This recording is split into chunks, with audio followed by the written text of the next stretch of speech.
Welcome to Cleats and Creatures, the official podcast of the Mississippi Mud Monsters. Here's your hosts, David Kerr and Macy Worstel. Hey, everybody, we want to welcome you to the first podcast that we've ever done here with Mississippi Mud Monsters.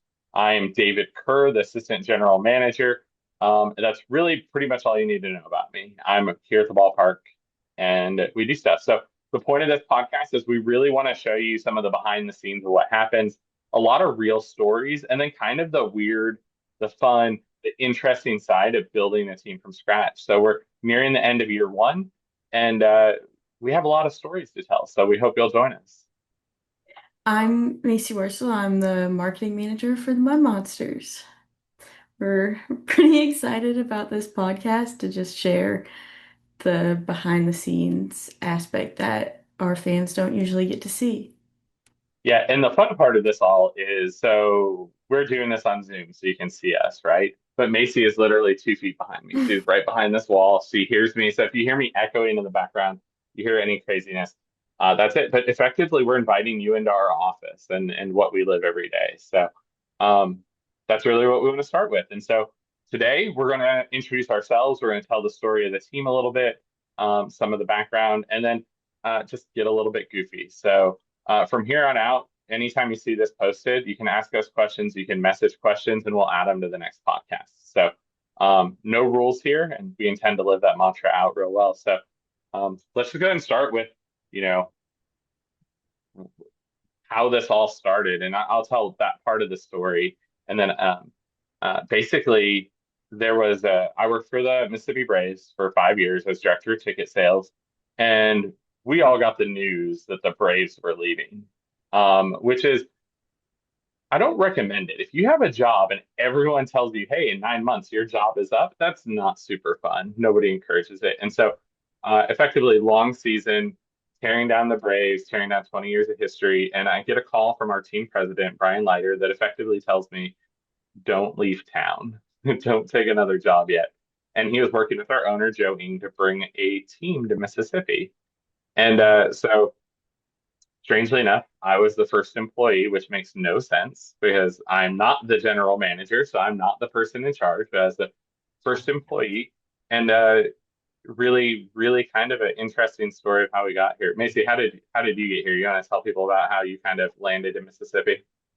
Yeah, so I went to Ole Miss and I graduated in 2024, and I was just doing a lot of job searching while living back home in Virginia.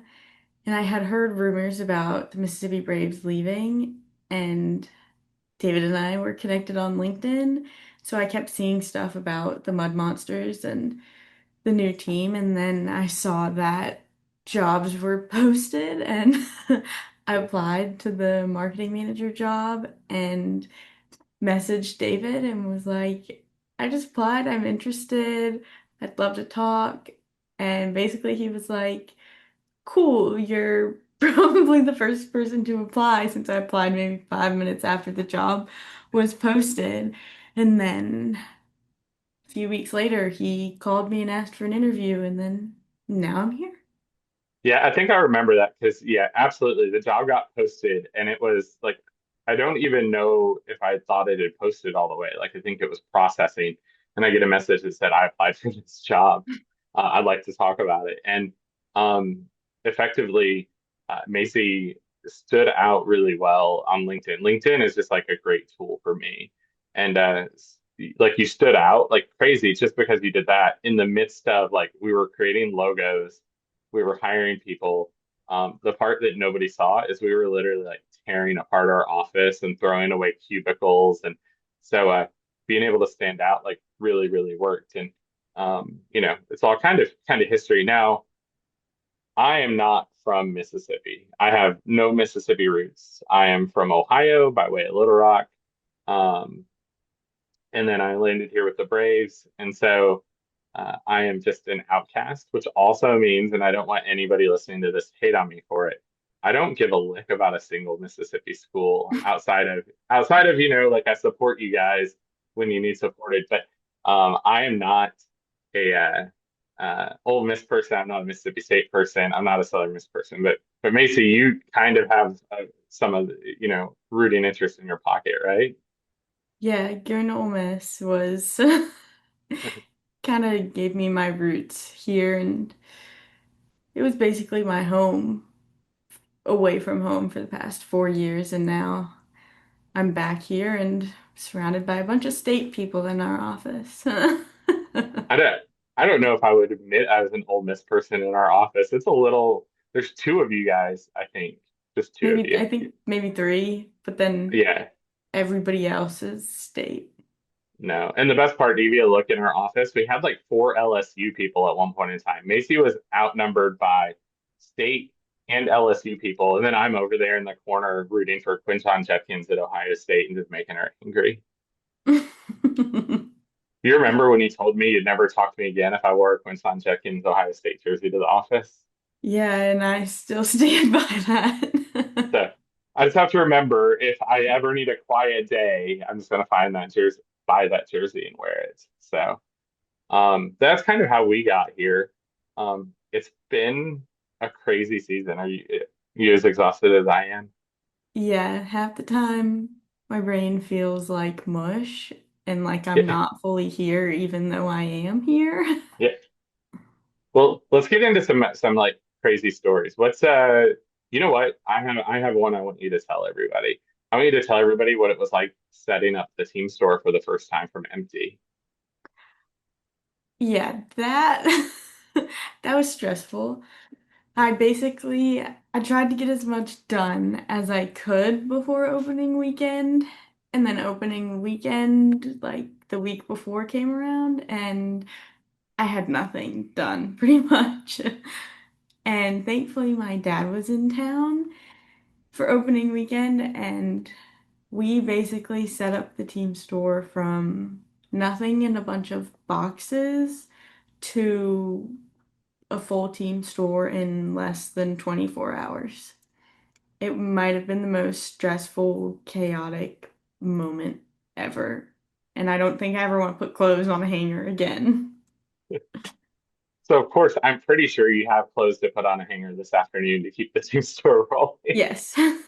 So, that was one of those things, and it's kind of how our stories intersect. Is when the Mississippi Braves left, it was my job to clear that store out, and so my last real memory of that store was with Mississippi Braves was we hosted a yard sale, and anything that was not like could be removed, anything that was not like stuck on a wall was taken off, put in that team store, and we sold every little bitty piece of the ballpark and emptied it out. So like it's kind of cool to see that my story overlapped. Like I cleared that out, gave you this empty space, and then you ran with it. Although I don't know how you did it. Like I helped like two times over that course, and I think a couple other people might have jumped in every now and then, but it was one of those like it had to be done. And credit your dad came. I kind of enjoy having your dad here. I think I drink plenty of beer. Funny thing is my wife Holly and Macy's dad were here for opening weekend together, and they ended up just like hanging out. So Macy's dad, my wife, baseball buddies, best Yeah. friends. My dad So likes to say that he just is a part of the team because he knows everybody now. yeah. And he is planning how to come down here and be our official scorer somehow. He's not going to live with me, I could tell you that one.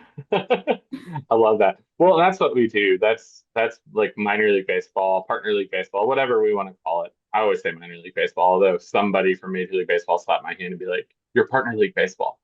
Um, but is that everyone here's families are super involved. Like we see it at every level. I think you see, our ticket manager and his kids are always like they're always involved. They're always here.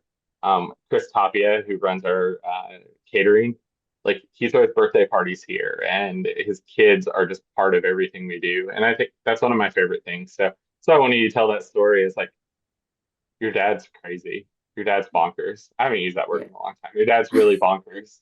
But is I love seeing that. So um so you are uh you know how many months into the season, or you've now worked here basically 6 months, half a year. Like Yeah. what are you most excited about for the next 6 months? I'm excited to see what we can come up with for next season and like do different than we did this season and what's gonna change marketing wise, I guess, Yeah. and how we can sort of take the growth that we've had with our social media, especially, and make it even bigger. Because when I started that, we maybe had 2,000 followers on everything, and now we're at 11,000 on Facebook, almost 5,000 on Instagram. Like, there's only, unless I Yeah. really, really mess up, we're not going down. Yeah. Well, we tried. I mean, you did you or did you not call Ric Flair Hulk Hogan? I did. How did that go? Yeah, why don't you tell that story? How- So, so I always would ask the woo sound that we play in the stadium. I always would ask our trainer, Mark, who it was because I had no idea. I know nothing about wrestling. He's like, "Oh, that's Ric Flair." And I was like, "That means nothing to me." Okay. And he would get on me about it and be like, "I don't know how you don't know him." And then Hulk Hogan dies. And I text Mark and I'm like, "Is this the Rest in guy?" peace, Hulk. I'm like, "Is this the guy that makes the woo sound?" And Mark was quite upset that I didn't get it correct. At least I got in the wrestling world, Yeah. but yeah.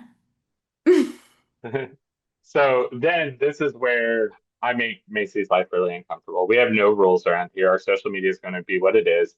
I'm going to assume if you're taking the time to listen to a podcast, you follow our social media. So we found out that there is a local dispensary around the corner from us um, that was hosting Ric Flair like 4 days later after this joke was going around and we're goofing off. And so um, I look at Macy and say, I think we need to go meet Ric Flair and share a picture calling him Hulk Hogan. And And so we definitely go to meet Ric Flair. They question if we were patients. We're not. So we have to sign some ridiculous book. We have to wear these giant passes that basically say we're not there to buy. I'm not going to say that word, but so we're not there to buy things dispensaries sell. Mhm. Um, I don't want to get censored on our broadcasts. So um, we go in, we take these pictures with Ric Flair. Rick is maybe the nicest guy ever. He's like super nice. They have a problem opening my cell phone. So he sees Macy and I are both Cleveland fans. And Yes. I'll say Cleveland Guardians, but I've never heard her say those words because I think she'll be disowned. Yeah, I will never say it. Yeah, I'm pretty sure I would be disowned. yeah. So weird fun fact: how a girl from Virginia, a guy from Ohio, are both Cleveland fans. I'll leave it there. I'm not going to force you to say the word. Um, but we're both giant Cleveland fans. And so I have the big C on my phone, and Ric Flair sees it, and he's like, Chicago Bears? It's like, no, it's also red and navy. It's like, okay. And then I get up, my picture's taken, I get up, Macy's behind me. She takes a picture, Rick gives her the signed weed bag, which is amazing. Something you should cherish for the rest of your life. Like, Yes. I need to it's, get a frame for it. yeah, like, and then he, in the middle of talking with her, just looks up and says, Cleveland Guardians, F. It doesn't say F. F Guardians for changing their name. And yeah, so we met Ric Flair. He definitely, you know, tried to cuss me out for my phone, which is awesome. Gave Macy the signed weed bag, but then we take it and we post on our social media that we met Ric Flair and or we met Hulk Hogan and he's a Mud Monsters fan. And let's just say I'm really glad I don't have social media alerts turned on my phone, but you do. I do. And it was just blown up with people mad at us, telling us we were disrespectful disrespectful because Hulk Hogan's funeral was the day before. Neither of us had any idea that that was happening right before, and like people couldn't tell if it was a joke. Some people could figured it out. Some people thought we were just marketing for our identity crisis night, which we weren't, but that it turned out to market it really well. Yeah. Yeah, that was the best part. And then the thing is like the response was really back and forth. Like it was positive and negative, and some people going, "This is really funny." Um, we got phone calls correcting us saying, "I don't know if you know, that's actually Ric Flair." Our And own then players were calling at telling us that we were wrong. yeah, yeah, they were on the road. They were in like Chicago lane somewhere. That's always my guess. All the teams we play are in Chicago lane. Yes, every Doesn't single one. doesn't Every single team is in Chicagoland. I don't care if we're playing in Florence, Kentucky, or Washington, Pennsylvania, which sounds made up. Washington, Pennsylvania, no way, it's real. So they're all in Chicagoland, and so they're just like about to take BP, and they call us to say, "Hey, you know that's not Hulk Hogan, and Hulk Hogan just died." And so we didn't do anything wrong because this is the most wrestling thing ever to like use wrong identities, say wrong names, poke fun at people. I was like, Hulk Hogan would have loved this. Um, so what we did is we wrote an apology letter. Actually, normally when we do social, Macy and I talk a lot to make sure that we're on the same page. I wrote an apology letter, sent it to her 10 seconds before I posted it. Yeah. People took the apology letter worse than the original post. Yeah, just so anybody listening to this wants to know, both were intentional. Both are really intended to be silly. Somebody commented a wrestling word I did not know called kayfabe. I may not be saying it right, so hopefully I get roasted in the comments of this for saying that word. Where it says that you're doing fake apologies, you're creating fake things, and it's all part of the show. That it's supposed to look real, but it's fake, and that's all we were doing. So that was a super fun moment. That's a I still get people. I had family members message me and say, Hulk Hogan just died, and I want to be like, how would I not know that? Like, it was the only thing that was on social media for like 3 days. So Yeah. um, that was super super fun to say the least. Um, what's kind of like what's your favorite social story from the year? Like, do you have anything that just jumps out at you that you loved or hated? Um, I think my favorite is coming up with the snarky comments for all the other teams in the league. It's so much fun. Yeah, Even if they're so stupid, it's so fun to just pick on them, even though they don't pick back. yeah, yeah. We are definitely the bullies of the league. Yes. Just I waiting for the day we get to take this down. I actually laugh. So we are currently, and this will change by the time this broadcast, but we're like 3 games out of a playoff spot, which is credit to Jay Petchy is crazy good for a brand new team. Like I still think we're going to make the playoffs, but the team we're chasing is the Washington Wild Things, which, as Macy eloquently pointed out or will point out, is not in Washington D.C. or the Pacific Northwest. Yep. That is my favorite snark you plan. And so today, somebody commented on their post about playing us, said it was an important series, make sure to come out. And somebody commented and said, "Does the magic number go down by 2 if we beat them?" And I replied before they did and said, "Don't worry, the magic number is not changing." Like, like we're kind of the bullies of the league in a really fun way. But um, I'm a middle child, and so I think we're living out full middle younger child syndrome where we have to like kind of pick at all the teams that have existed before. Yeah, they don't when we have the really good ones, they don't ever play back. Or Yeah, like when we got tagged in somebody's post wrong as we were the team they were playing, but they were actually playing Washington. yeah. And I commented and I was like, "You got the wrong team. We're not playing you," or something like that. And they just removed who they were playing, didn't even say anything back to us. Like, that could have been their moment to pick back at us. Oh, that's absolutely. I want, if any of these other teams are watching this, I think your goal is to make me cry. I want you to pick back hard enough But I, on the other side, go, oh no, what did I do? I need to stop making fun of other teams. So, but we're going to be fun. I think that's really who the Mud Monsters are. That kind of fits our office. We're all a little bit snarky. We're all a little bit sassy. I kind Yes, of love, the sass I hold that one. yeah, we definitely.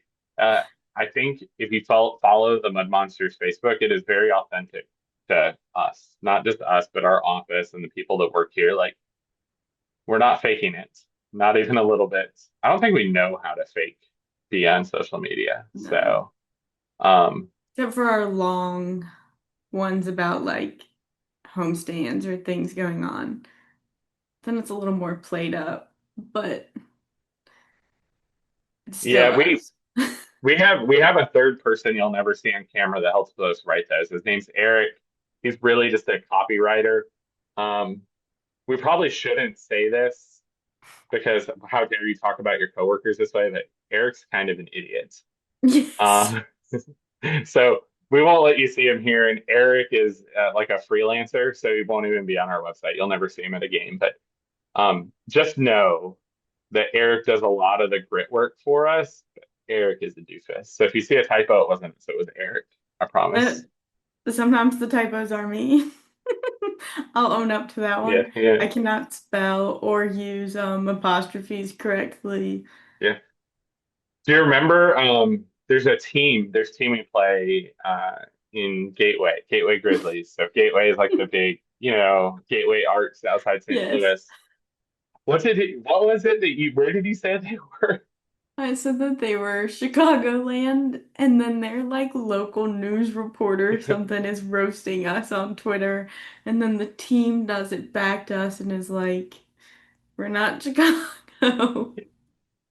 It was pretty great. It was pretty hilarious. And I just left it. I was too lazy to go back and change it.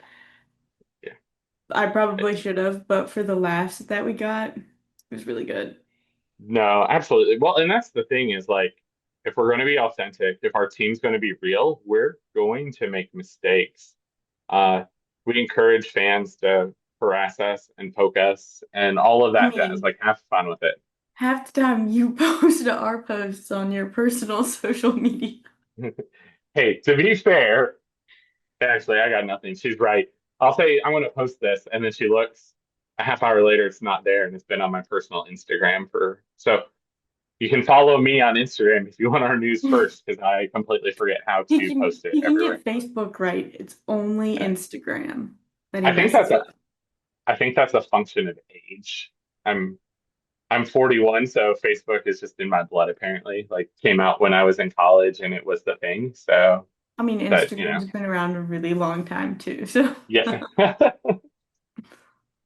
So I think I want to move on to the next sort of thing. Let's kind of just do a normally here I would want to have some fan submitted questions, but how can you have fan submitted questions for something that doesn't exist, right? So um, I I mean, we have could open have up. planned this. No, why would we plan anything? That's not how it rolls. Like just show up, shoot a podcast, see what happens. Yeah. So I have opened up our friend, artificial intelligence, and I'm going to ask what are some uh, fan submitted questions you would ask.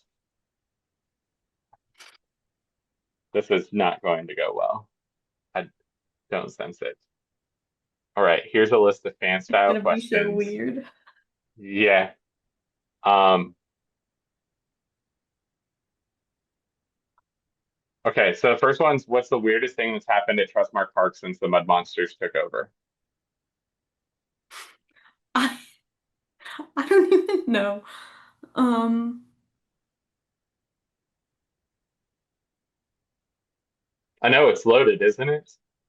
I think I think the weirdest thing that happened here is when half the video board went out. And yeah. we played an entire series with only half the video board.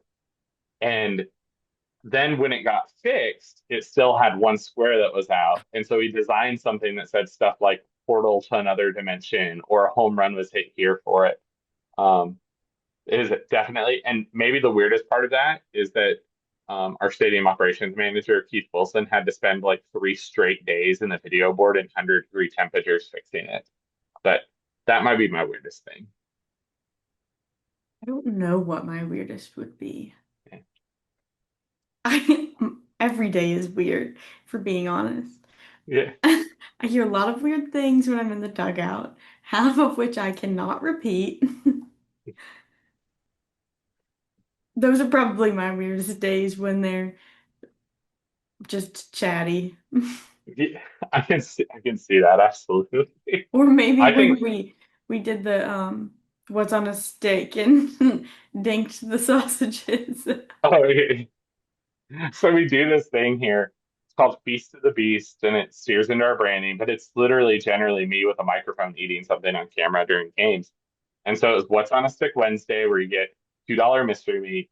And Macy joined me to eat mystery meat on a stick on camera for our fans, which is weird enough. Like, I don't even have to go any further. Like, that's weird. But while we're recording it, we impromptu decided to cheers our sausages. So imagine two grown adults saw giant country pleasing sausage on a stick, and then we just dink them and enjoy them on camera. And let's just say that there has since been made a GIF or GIF. How do I pronounce that? I pronounce it wrong. You told me once. Is it GIF? It's a GIF. Or is it a Okay, no? Is it a GIF? I don't know. fair. I don't have any clue. But oh, it's been turned into a GIF or GIF or whatever we call it. In the comments, tell us what's right. Um, of us It's a just GIF. okay, of us just cheering sausages. So yeah, that's pretty weird. That was weird. So let's lead to the next. Let's see what the next question is. What's your go-to ballpark snack? Um, Usually a hot dog. I love a hot dog. Yeah, who doesn't? And we have those. We have like the best hot dogs in Mississippi. So, But also what do you like put on some it? popcorn. Yeah, Do like some popcorn. I do cotton candy if there's cotton candy. yeah. Um, ooh, yeah, that's popcorn, hot dog. Like it's all the classics. I agree completely. I'm a nacho person though too. Like I not just give me nachos, cheese, and jalapenos. I'm really happy. All right, who would win in a swamp obstacle course, David or Macy? Macy. You'd fall so flat on your face at the start of it. I I could don't just think so, walk but through it. so would you. You fell in the parking lot. You've Man, fallen in your office. I might, I can't argue, but I still think I would win. Experience over youth. So Yeah. let's go, let's go and close this up before Macy embarrasses me about the number of times I've fallen in her presence. Um, so like, what's been your proudest moment of the 6 months with the Mud Monsters? Like, what's your proudest moment so far? I think seeing like everything actually come together because when I showed up, it was still Braves colors, Braves stuff all around, and now it feels like ours. It doesn't feel like it's theirs anymore, but then I'd say hitting 10,000 followers on Facebook was a pretty big deal. No, that's really that still we celebrated that one pretty hard. I think we I mean, hit it it. also was my birthday, so Yeah. Yeah, so you always remember and just so everyone knows, Macy's birthday is July 4th. She yeah, shares so shares it with everybody has to America. come. If I have to work my birthday, everybody has to come celebrate my birthday with me and Yeah, after. absolutely. And so I think my proudest moment is strangely a much smaller moment. Like there's a lot of things that I'm super proud of that we've done. I think our team colors and all that stuff's great. But there is a kid named Wes who got sick coming to opening day. And so one of our first few games, it wasn't opening day, but we're doing a kid's t-shirt jersey giveaway. And he got sick, and we posted about the t-shirt jersey giveaway. And his mom posted without asking for anything. She was like, yeah, I hate that we missed it because he got sick. And so I had some. We always order a handful extra for situations and stuff pops up. And so I had some, and we messaged the mom through social media, and just replaced his shirt. And so I was like, come out to another game. Tickets on us. We want to take care of y'all. You know, you missed a game you bought tickets for already. And since then, that family has come to everything. The kids can't, they've like fallen in love with it. And for me, like seeing that is really, really, the thing that most stands out to me. Um, Maybe only two more things. So like we have three games left this season. What's your favorite part of what's left? What are you excited about for the last three?